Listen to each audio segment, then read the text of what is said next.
Hotonona aminao anie ny fiadanan'i Jesosy Kristy tompontsika ary fifaliana trano no hiara-bananao ao anatin'izao tonom-bavaka izao. Andaontsika hiaraka iombom-bavaka indray amin'ity anio ity ary raisom-ponao izany vavaka izany ka hisy akony eo amin'ny fiainanao ary hamaly ny vavaka sy ny entaentanao koa ilay Andriamanitra raintsika. Hiaraka hivavaka isika.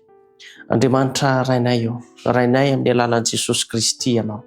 Andriamanitra niantso anay, Andriamanitra tia anay, Andriamanitra meteza hamendra fo ary hamela ny elokay tsy raray avy, ary ankehitriny ihany koa dia meteza hamendra fo ary hamela ny eloke Madamo Soarija amin'ny fomba manokana ianao amin'izao fotoana izao. Andriamanitra misaotra anao manokana izy ny amin'ny fitiavanao azy satria tsapany izany ary mangataka vavaka ihany koa izy amin'izao fotoana izao mba hanana ny fianakaviany sy ny ankonany izany fitiavam-bavaka izany.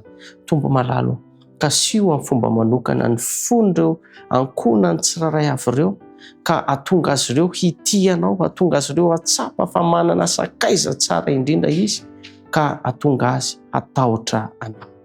Ary raha misy ankory ireo namanay izay manaraka izao fandarana izao ka maniry sy mangetaeta izany fitiavanao izany, tompo malalo tanterao amin'izy ireny tsiray avy ny teny fikasanao ary aza velo izy ireny raha tsy ao aminao. Amin'ny anaranao Jesosy Kristy no anona sy angatana ny vavaka. Amen.